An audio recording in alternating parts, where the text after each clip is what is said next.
Hello, good afternoon, good evening, and good morning, everyone. This is again for another video. So we will be checking logically answered. So I've never watched one of his video. It is just like I'm just curious about one video, which arrogant big tech realizing money can buy success. Money can't buy success. It is just very interesting to me. Ano ba yung take niya pagdating dito sa nangyari kay Mark Zuckerberg dun sa Threads, kasi nakita ko yung tawag dito, thumbnail which has a logo of Threads and then Mark Zuckerberg in minus 82%, and I was just clickbaited. Yes, it is not baited, I think, because I think he is logically answered. So hopefully we could learn something about this, and let me know in the comments below what the things that you want to say about Threads. Do you want Threads? Do you use Threads? What are your thoughts about Threads?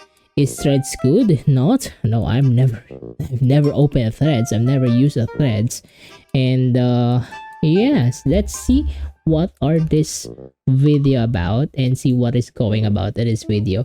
So hopefully we could learn about things about this, which is, I think, yes, because the title, the name of the channel is Logical Answer. Technically we should learn about many things about this. What could be the main reason about having Threads being low, or bakit di naman siya sikat ngayon, bakit parang isang araw lang siya sumikat, then after nun ala na. So yeah, ChatGPT came out, the tech landscape hasn't been the same, as if it suddenly hit. so what is it again? Sorry.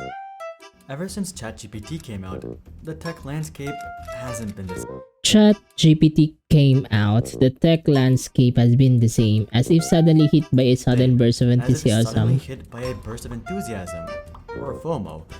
Okay, cool. So, FOMO. What's the meaning of FOMO?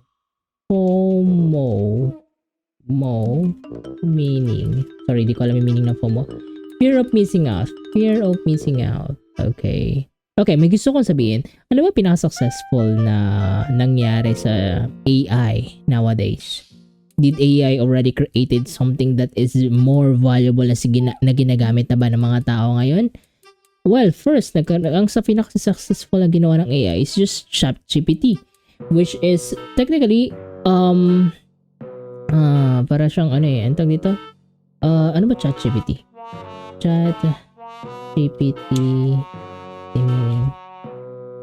Ayan, ChatGPT stands for Chat Generated Pre-trained Transform AI research company, and chat, ano lang siya eh, ang alam ko para siyang, hindi siya technically parang AI na parang nakikita natin sa mga movie na parang mga may sarili na ng thought, may sarili na silang pag-iisip, alam mo yun, may sarili silang decision, opinions. It is just like parang siyang research lang din, na parang pag sinearch mo sa Google, parang bibigay lang niya lahat ng information na needed mo, summarize everything. Ganun lang AI na ChatGPT. Side doon na parang AI na naging successful is more on the AI waifu, I think. Diba? Kung makikita mo dito yung mga images, sana hindi siya ayan. Pag-create ng mga AI images via waifu. Waifu, I mean yung mga anime cartoon, or not cartoon, anime. And you will never know like this. Will you ever say that this girl is a real life person? No, it is not. It is not a real life person. This is an AI, and you will see here. Wala ba siyang comments? No. These are AIs. They are not real person, but they look like a real person. They are all AI, and this is one of the things that I think naging successful ang AI. And not only that, may mga AI videos din, AI waifu videos, which is cool. Yeah, everything is AI, and then sinesearch sila ng mga tao, diba? And then, tatanungin nyo bakit ko alam. Huwag nyo nang alamin kung bakit. Syempre, they are cute, they are cool, and I am very amazed on what they are doing to us. Oh my goodness. Oh, chill out, dude. Chill out. Don't ask me why, but I think AI is one of the greatest thing happen in the year. One of the greatest things happening this year, and I like it. I love it, and especially for the ChatGPT, it is really help us for our studies, mga schools. Not only alam nyo ang ChatGPT or AI tool is just, it is just like a calculator. It is just like a calculator where you use it. Okay. Anyhow, let's back to the video. The titans of That's the thought that I am in AI. the world have rapidly assembled massive AI departments and begun working. Facebook, Mhm. Amazon, Apple, Google, and basically everyone else has embarked on a race to finally outdo one another and come out as the supreme victor. You know what? Syempre kahit sino naman, di ba? Kahit sino naman na big companies or any companies that want to embark their own brand dun sa pinakabago or trending na topic ngayon or trending na uso ngayon, gagawin nila lahat ng paraan para makapasok sila doon. Example, crypto. Nung nauso yung crypto, andyan sila lahat. Pasok sila lahat. Lahat ng mga big companies pasok sa crypto universe.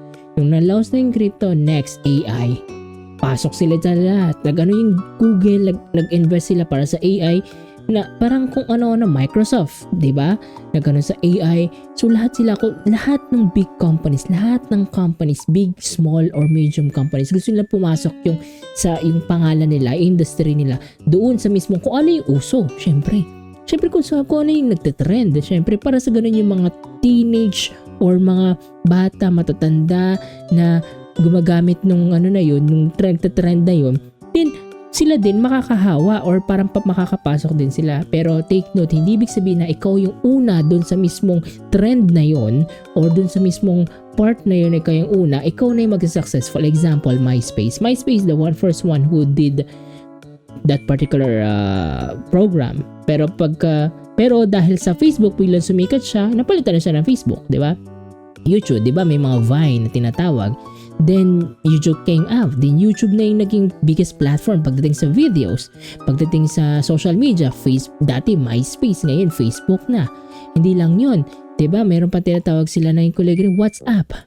What about WhatsApp? WhatsApp is one of the companies of Facebook, and it is really big. Instagram, diba?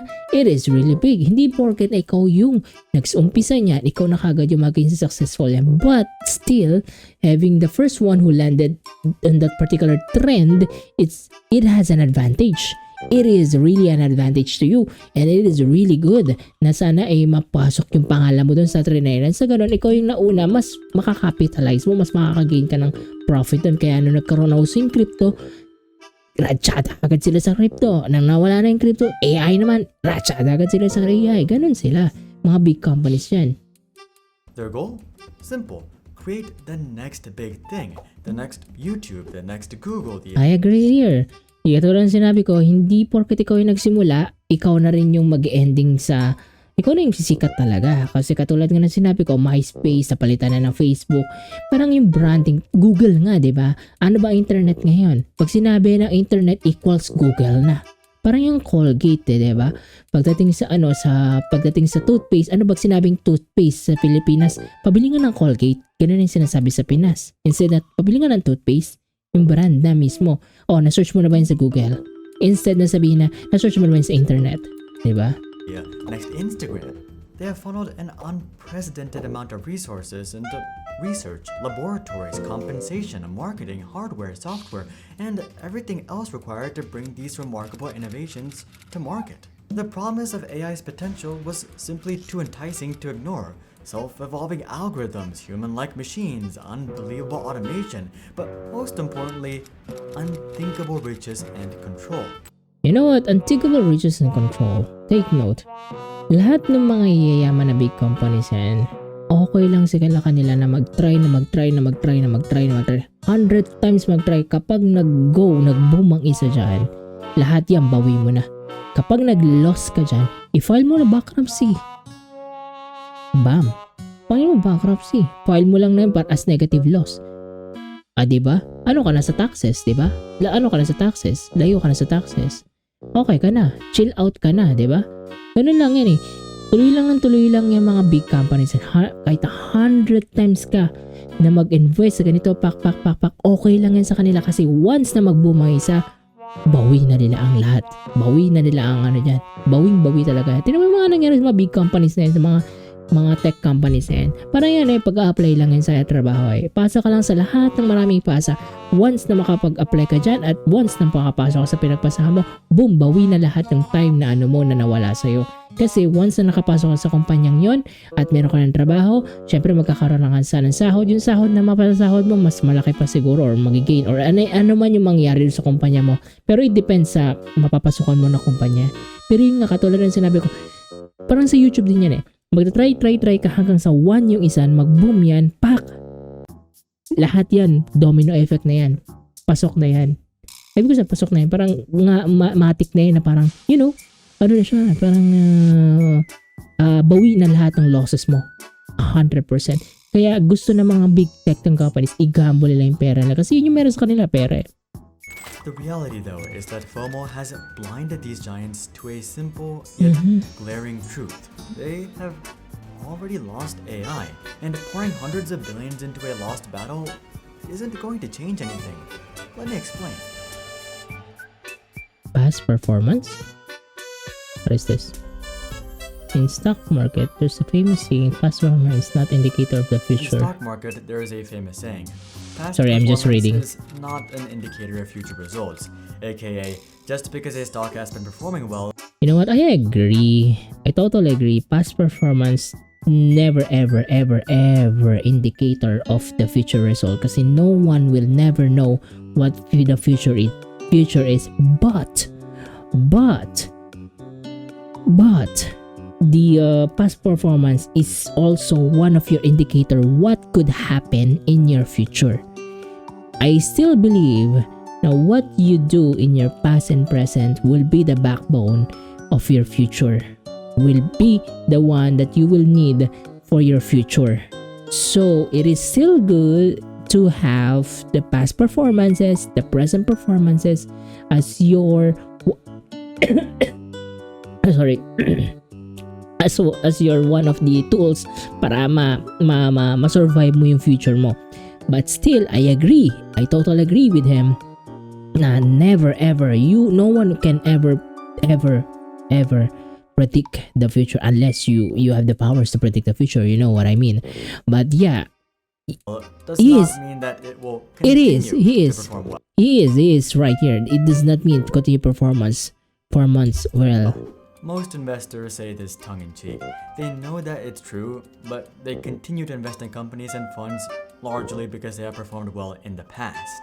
Yes, I agree. Companies are even more susceptible to this logical fallacy as they have been directly rewarded for such behavior in the past. The only reason that Actually, they use it as a oh, tingnan mo yung past performance ko, okay. So, syempre, for sure, yung future performance ko magiging okay din.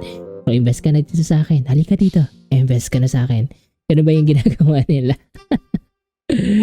Oh my goodness. Yeah, kind of scam as well. But still, ano bang information yung pwede mo papatunay din sa mga investors para at least mag-invest sa'yo just to make them invest to your company or just to make them, you know, convince them na mag-invest sila sa'yo.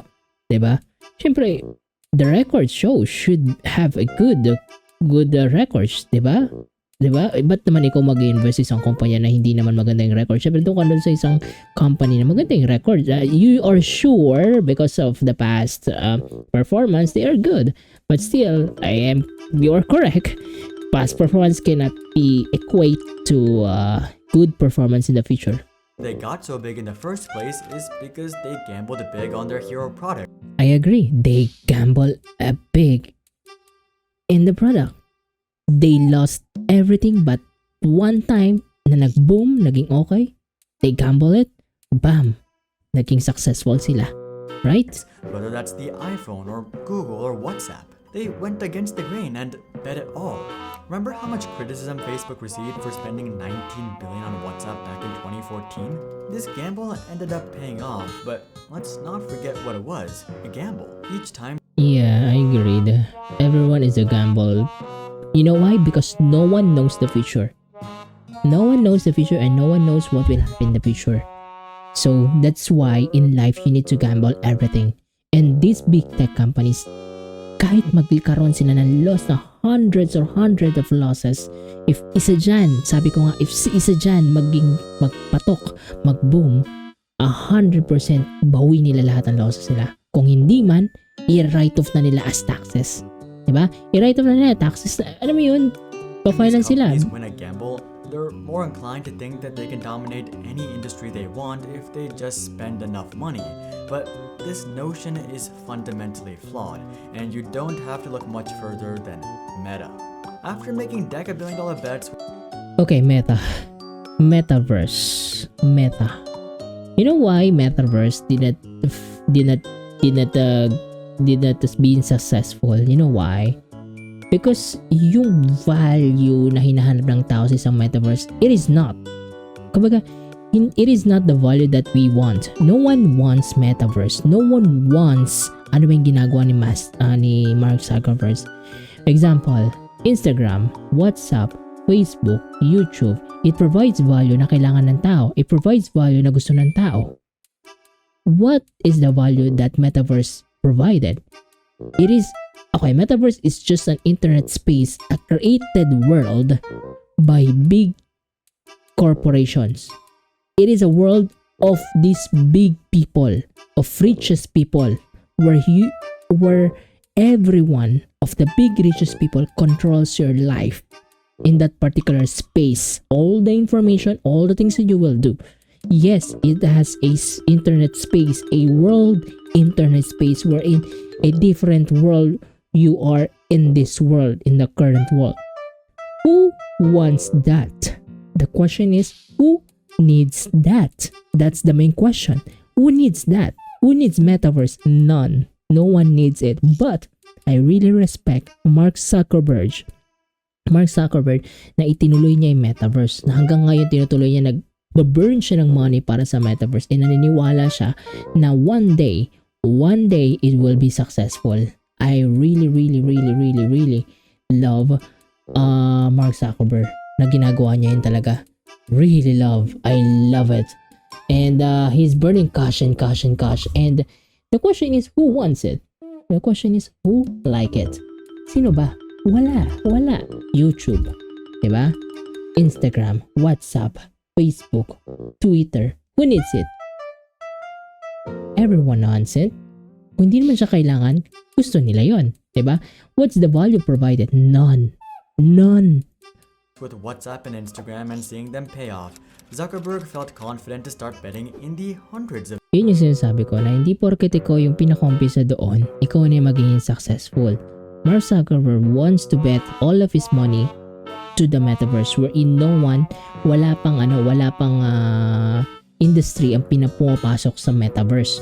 Kung saan isang world, internet universe na separate world siya sa real world natin. Wala pa. And then isa pa. Grabe naman yung tsura naman ng metaverse. Hindi rin naman, sana kung animated waifu yan, animated na parang husbando yan, animated na super cool, and alam mo yun, hindi. Tingnan mo, i-search mo metaverse. Metaverse. Ano mo metaverse itsura? Hindi yan yung metaverse, Facebook. Tingnan mo ganyan. Sino may gusto nito? Wala. Literally wala.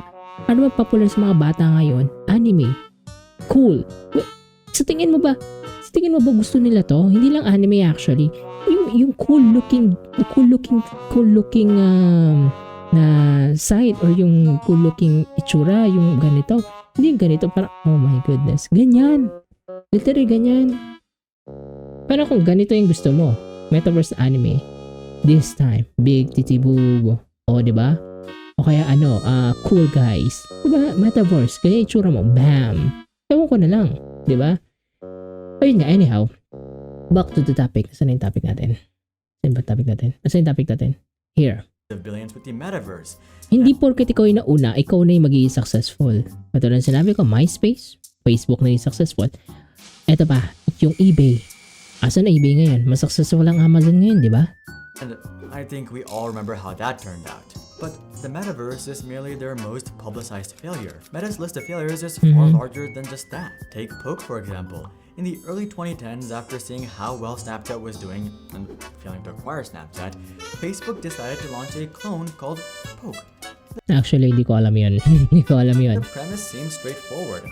Leverage their vast user base and existing infrastructure to launch a rival app, which should have been a slam dunk against Snapchat. But Poke would end up flopping so hard that Facebook would end up deleting Poke from the App Store without even publicly mentioning it. Okay, ano ba yung application or big tech company or big company or any application or any type of application na parang sobrang tumagal siya in 20 years sa sobrang sumikat? TikTok. Maybe TikTok, right? And then, tira mo nangyari, YouTube. Gusto na mag-jump in sa ginagawa ng TikTok kaya meron silang shorts. Right? Oh. Anyhow. Jump forward a few years and Zuckerberg would start betting on space, the apparent next big thing. He was going to build this grand drone internet until he quietly shut down that as well. The metaverse Really? They do that? Ooh. gamble followed as did bets on AI and most Okay. recently the Threads endeavor. Threads. Isang araw lang to sumika, then after nun, ngangan na lahat. Ba't kailangan mo ng Threads kung meron ka naman Twitter? Most of the things that you kita mo sa Twitter, ano ba? Information, yes. Ano pa? Porn. Grabe, no? Bakit ko alam? Huwag niyong tanungin. At wala rin ako niyan, huwag kayong mag-alala. Huwag niyong tanungin, wala ako niyan. Ay, wala, hindi ko inaano yan. Pero yun nga, yun yung karaniwan nakikita. Diba? Tsaka you can say everything you say. Well, there is moderation, at least. But alam ko kasi itong Threads is super higpit sa moderation. With Threads, Why do you like it? Why do you need it? No one needs it. Bakit ko gagawin yung, ba't ko aanin yung Thread kung meron naman akong Twitter? Diba? daily active users was literally down over 80%. And yes, I agree. Nakatulad ng sinabi ko kanina, hindi porket ikaw yung nag-umpisa nun, ikaw na yung magiging successful nun. But still, you should have more advantage to your competitors, di ba? Ano ba yung pinaka-up mo? Ano ba yung edge mo sa competitors mo? Kung wala namang edge ikaw sa competitors mo, why create? Ano bang value mai-create yan? Mabibigay yan sa... Ano bang value mabibigay yan sa atin? Wala. Within just a month of launch, with each and every one of these products, Zuckerberg was trying to create the next big thing, the next big social media, the next big space project, the next big VR project. Alam mo, mas maganda na wala lang siyang gawin. Totoo lang. Mas maganda na parang i-improve na lang niya kung anong meron siya. Improve na lang natin kung ano ba yung meron sa atin ngayon. Diba? Mas maganda na yung ganun. Diba? Kasi naman yung kasi naman mag-create ng big thing, ganyan-ganyan. Ano mo yung parang sa pag-ano sa YouTube, kapag mag-create ka ng niche, wala pang talagang niche doon, ay, mahirap yan.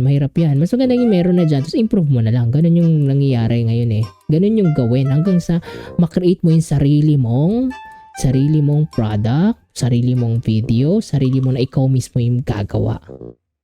And Kumbaga, ikaw mismo yung makikilala sa ganong product, ikaw mismo yung makikilala sa ganong video, sa ganong goods, services, anuman, na unique sa iba, na advantage or meron kang edge sa iba.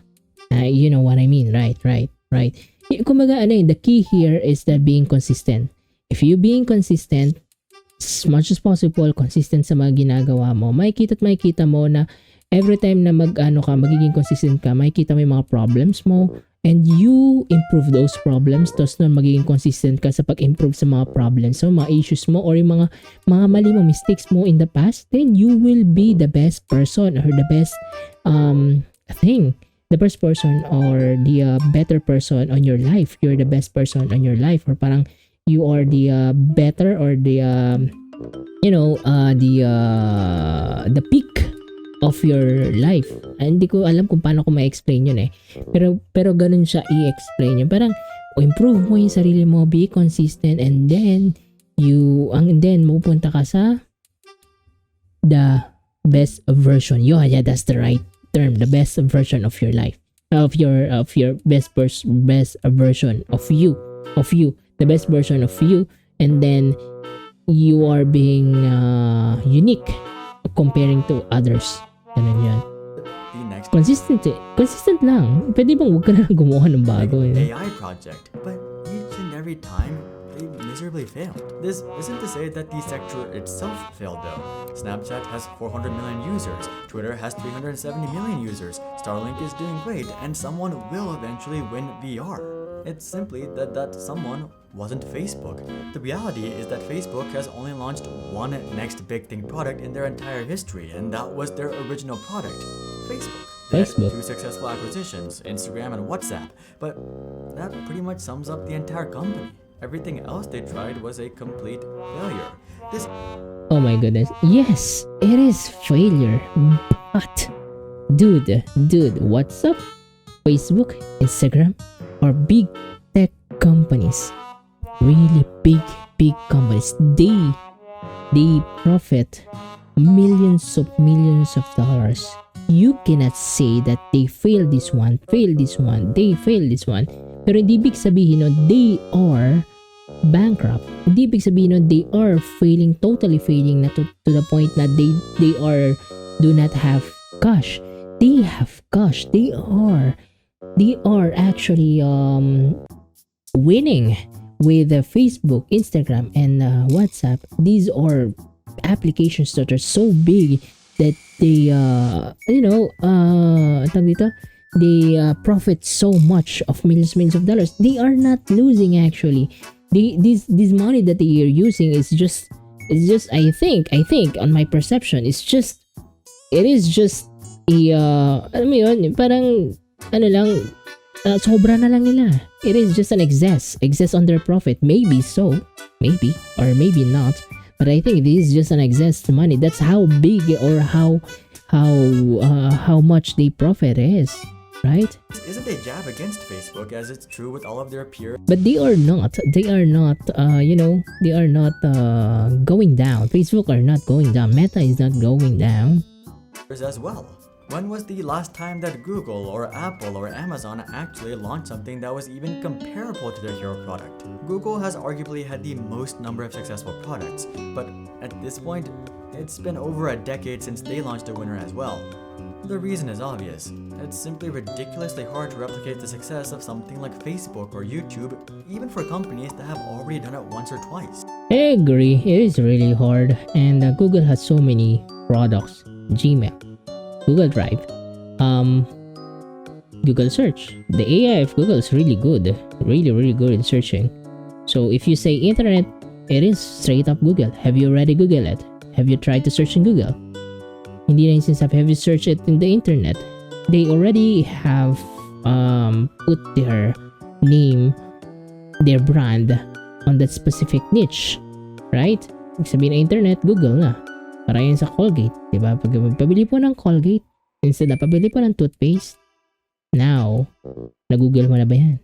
Na-search mo na ba sa internet yan? Dapat yun yung term. Pero, nowadays, mga bata sa Pinas, na-google mo na ba yan? Na-search mo na ba sa Google yan? This brings us back to the original statement. Past performance is not an indicator of future results. Just because Facebook launched a successful social media 20 years ago and the Google launched a successful search engine 25 years ago does not mean that they have a better chance of winning AI today. I agree. But in the past 20 years, TikTok wins. Exacto lang sinabi ko, lahat ng mga big tech companies na to, they want their brand in the things that are trending. So that magkaroon ng sense yung brand nila. Nasabihin nila, keep up kami sa trending ngayon ha. Keep up kami sa alam namin kung ano yung gusto ng mga tao ngayon. Ano yung gusto ng value ng mga tao ngayon. So that's why at one point TikTok is so big, become big. And then YouTube Shorts pumasok. Everyone goes to TikTok and they try short form content. In fact, I would actually argue that it leaves them worse off. Let me explain. They're not worst. Actually, Facebook isn't worst. They are just okay. They are big companies, dude. They are not worst.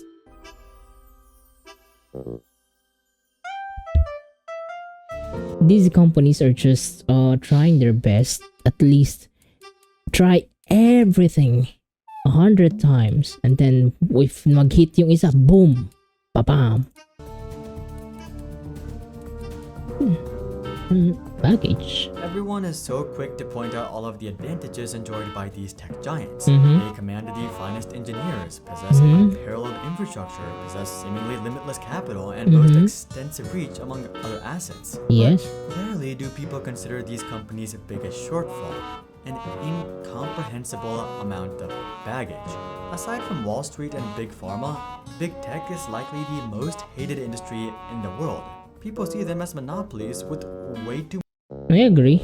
They much monopoly. power, control, and I agree. I totally agree. Especially pag election.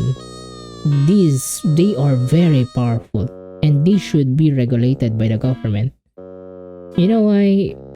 Oh my goodness, internet. These big tech companies are really big. Piling ko nga hindi siya nare-regulate ng government kasi nga yung government is just okay what they are doing. Alam mo yun, okay what the big tech companies are doing. If for example, ito yung sa Pilas, di ba? Parang may something na negative na sinabi or negative na pinapalabas ang Facebook or Twitter or anything big tech companies against the government, then the government will do something about that. If none naman, then magiging okay lang. Parang they are regulated as is. Pero kung sakaling meron, then the government will issue something, will do something about that because it gives the current government a negative thing in social media, a negative thing in the internet. So, kikilos lang talaga ang government dyan kapag yung government is nakakaramdam na o napapansin nila na, uy, parang hindi ata magandang ginagawa ng Facebook ngayon. For example, maraming mga nagsabi peke ang COVID, hindi naman totoo ang COVID. Then, the government acts. They stop spreading those things dun sa internet na yan. Pinapaano niya, kapag coordinates sa Facebook, sa Twitter, anything na social media or any big tech company niya para matigil yung spread out niyan. But it is negative to the government. It is really negative on what the government is issuing, what yung information binibigay ng government sa people. So, meaning to say, kapag hindi siya na-regulate ng government meaning the government and these big tech companies has a good partnership. A really good partnership. If not, the government can and should be regulated in the first place. Doon lang kikilusan pag hindi, ibig sabihin yung government ba, hindi lang kikilos kapag hindi pabor sa kanila yung nangyari? Yes. Pag hindi lang pabor sa kanila yung nangyari, doon lang sila kikilos. Because they are selfish. Government are selfish. 100% selfish. Kapag hindi pabor sa kanila, doon lang sila kikilos talaga. Tingnan mo to, this is monopoly. It is parang oil. Parang tong oil na di ba? Monopoly. Influence, not to mention the privacy concerns. Only a True, vocal minority 100%. voice their concerns about these companies or go as far as ditching WhatsApp or Gmail. But that isn't to say that everyone else is happy with these platforms. Yes, I think the best 100%. example of this is with YouTube creators. When a YouTuber starts using too much clickbait or starts selling out too much, only a vocal minority will call them out. Everyone else will just be less inclined to watch their next video. When you compound this over months and years, that's how you end up with a dead channel. It's the same thing with big tech. You know what? Everyone is clickbaiting. It doesn't matter. Everyone is clickbaiting. And for example, even though you have a very good video, if your thumbnail is not good, then no one will click it. Right?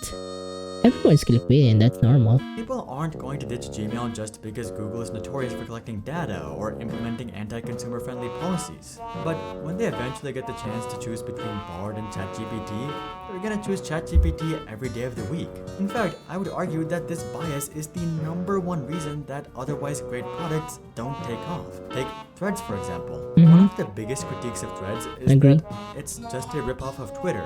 But that's quite a funny argument because that was never a showstopper before. Facebook itself wasn't the pioneer in the realm of social media. Does Friendster and MySpace ring a bell? And what about Google? Is there a single thing that they've launched that's not a ripoff? They didn't Everyone is a ripoff. And that's okay. And that's okay. You didn't have to start something new. Everyone is a ripoff. That's okay. And as mentioned before, hindi ibig sabihin na ikaw ay nauna dyan, ikaw na maging successful. create search engines or It is just that pag nakita sa ng consumer mo is you are more valuable than this, then the consumer will go to you. As long as the value that you are giving to the people is more valuable than the others, then good. That's good. email or video sharing or browsers or smartphones or really anything. They just made things better and that was enough. That I agree with it. Like I said, just be consistent. Just do better things. Just be consistent on what you're doing, and then you will hit the jackpot. Recent products like Threads and Bard, however, appear to be judged more by their perceived lack of originality than by their actual merits. Honestly, this phenomenon has more to do with optics than product authenticity. Imagine if Threads was a startup. If Threads was a startup, the optics would be completely different. Threads would have been seen as the valiant underdog taking on the once great Twitter that was ruined by Elon Musk. But since Threads is from Facebook, people perceive it as, oh, great, greedy Facebook is trying to expand their monopoly into yet another sector. Woohoo. You could almost see this playing out in real time. After Threads launched, everyone checked it out just to see what all the hype was about. But then after that, wala na. Tapos after ng hype, tapos na. no one really resonated with the product or story. Yeah. And this is why it's so dangerous for these big tech companies to enter the AI scene. More than likely, they're just gonna burn. You know what? I really like na yung mga big tech companies subukan na ng subukan. Pumasok man sila sa AI, go lang ng go. Mag-burn lang sila ng pera na kasi alam ko one day tatama rin sila ng jackpot at lahat yan may improve nila. Kapag walang susubok sa isang bagay, walang improvement mangyari. Yes. Nabigla ba kayo? Kung hindi ka kikilos at hindi mo sisimulan ng isang bagay, walang improvement na mangyari. Right. Sino magsisimula kung hindi ikaw? Diba? So if you want to change your life, if you want to change something, if you want to improve something in your life or improve something in everything else, you need to start it. You need to make a move. I disagree na parang wag nilang mag-jump in sa AI or something. They should be jumping in AI and improve it. Yes, they will be burning cashes. They will burn their cash flow. I don't care. Have you care? Mga tao ba? Does care? Have the people care about Google, Facebook, and these big tech companies burning their cashes? No, they do not care. Right? So if they want to jump it in AI, then let them be. Para ma-improve nila yan lalo. Mas maganda yung ganun para at least it will help us to improve our life. AI is just a calculator. It is like a calculator. Diba? Dati manual tayong nagko-compute. Ngayon dahil sa calculator, mabilis na natin nako-compute lahat ng mga mathematics problems. Or mag-compute ng pera, mag-compute ng ganito, ganyan-ganyan dahil sa calculator. That is also an AI. It is just a tool to use for us to have an easy life, for us to have to have these things that are complicated become easier. An extraordinary amount of money and end up losing anyway. In fact, this trend has already begun with Bard. The common sentiment around Bard is that ChatGPT was the OG revolutionary product and that Bard was just copy-pasted ChatGPT. But this is completely false. Google has been working on AI for longer than OpenAI's entire existence. Yes, I Now, agree. You might be saying, The AI of Google is really good. well, Google probably wasn't as focused as OpenAI, but True, they are not just as focused as what OpenAI is providing, but Google has its own AI. this is also completely false. In total, OpenAI has raised $11.3 billion, which is an insane amount for a Wow, startup. that's Do you want to guess insane. how much Google has invested into AI? Maybe 20 billion? 40 billion? What Well, is it? It's actually upwards of Oh shit. $200 billion. 200 billions, guys. 200 billions. Burning cashes. Burning your cash flow for AI. Google has literally been investing OpenAI's entire funding into AI every 6 months for the past decade to come up with Bard. But unfortunately for Google, it looks like Bard is gonna end up as the next Bing, while ChatGPT ends up as the next Google. The bottom line is that people have already made up their mind about big tech. So outspending the competition isn't going to allow these companies to come out on top. But then Yeah, true. I 100% agree. But if they will not use their money just to jump into the AI, no one will improve, right? It doesn't matter to us for little people. I don't care. You care? You don't care as well, right? then what's the solution? Diversification versus concentration. Okay, cool. So next, what is Well, it? the solution is easy. Fang must come to terms with reality. The reality that AI will only yield a limited number of What's true Fang? Okay, Facebook, Amazon, Apple, Netflix, and Google, the big companies. The reality that AI will only yield a limited number of true winners, and statistically speaking, it's highly improbable that the big tech giants will emerge as one of these winners despite their vast resources. Yes, Combine this with the overwhelming but yeah, there will be little bit limited winners. Yeah, true. I agree. negative public Okay. sentiment against these companies, and it becomes damn near impossible for Fang to win AI. So should they just sit back and watch? It is not impossible. Like I said, if they tried it 100 times, one of it will win, then it's a jackpot. It is not impossible. It is never impossible. That's why they are trying. Like you have mentioned dun sa like you mentioned dun sa video na umpisang ito, lahat ito ay nag-jackpot lang nung umpisa. Kasi they tried and tried and tried. So why not try and try again? Kasi ganun ang ginawa nila. Does their fortunes crumble thanks to up-and-coming AI products? Well, of course not. That would be brain-dead behavior. But if sitting back is a bad idea and going all in is also a bad idea, what in the world are they supposed to do? Well, easy. Instead of trying to strike gold themselves, they should be selling the shovels. This is exactly what Nvidia has been doing, and I mean, the results speak for themselves. Nvidia was originally a consumer brand focused on selling GPUs to gamers. Oh, They screwed okay. up their PR with gamers when they started embracing cryptocurrency miners. Gamers felt like Nvidia Oh. betrayed them and that Nvidia was just milking gamers and yada yada yada.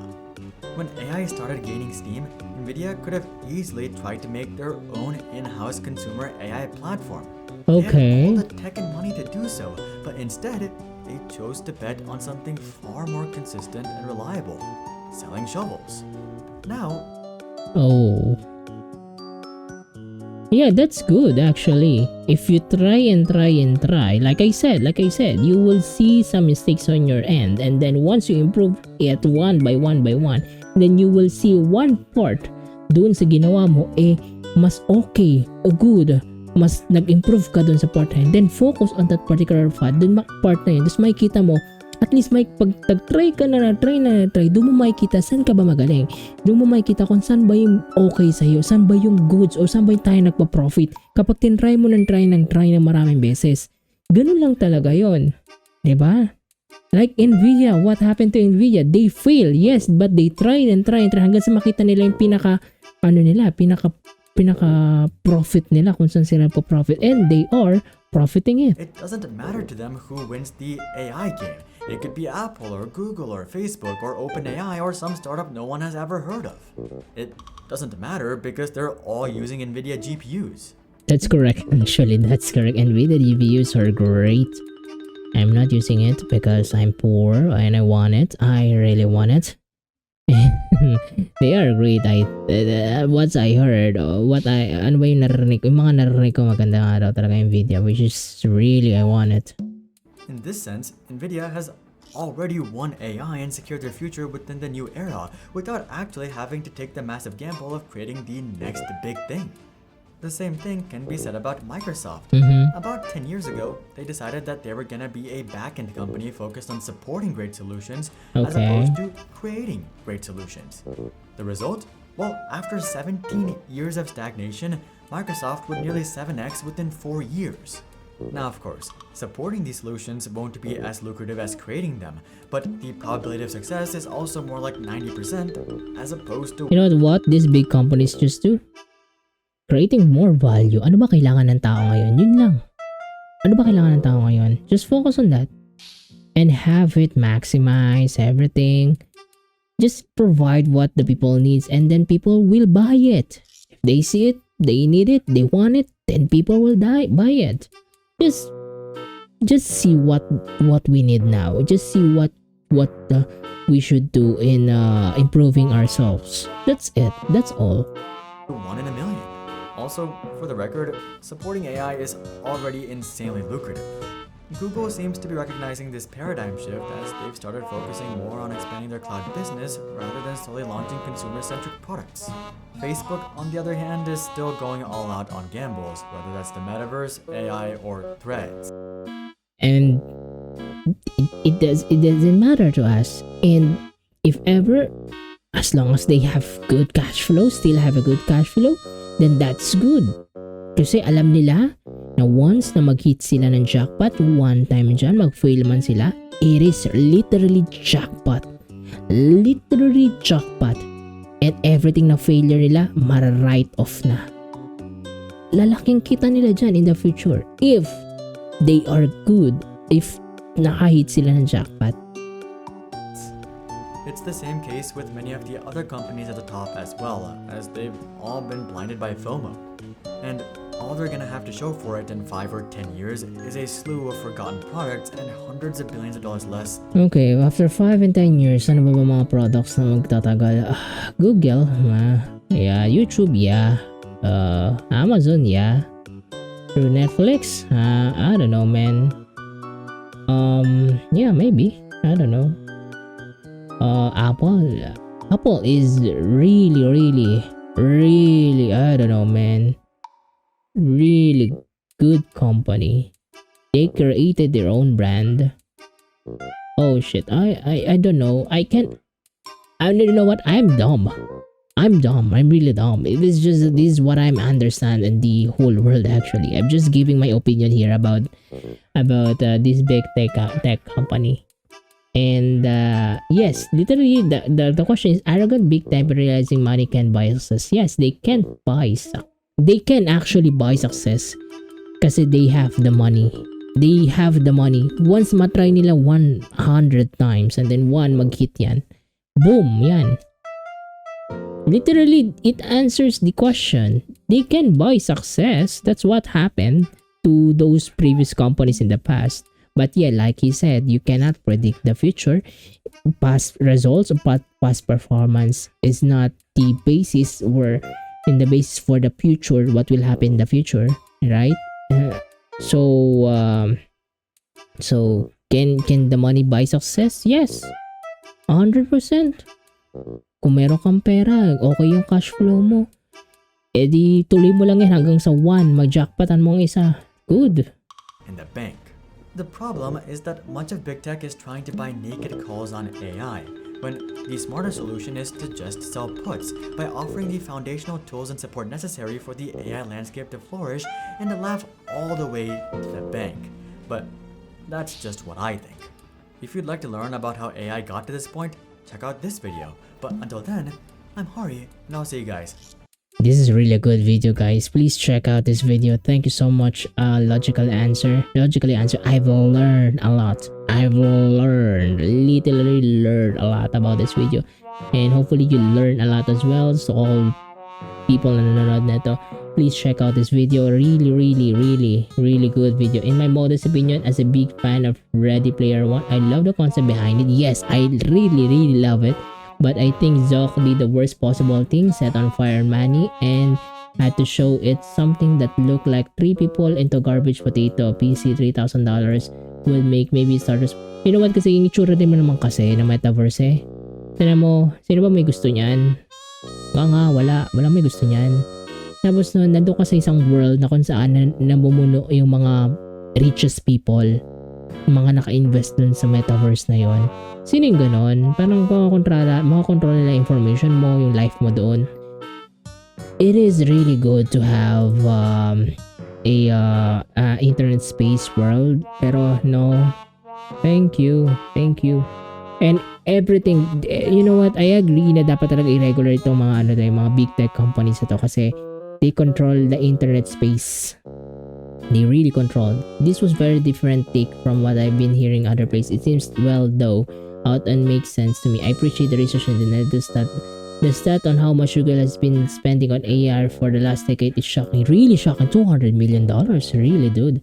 Very interesting content as well. There's a small problem with the threads being that it isn't available in the EU. I don't really care. Threads is just a rip-off of Twitter wherein it doesn't have any additional value with the others.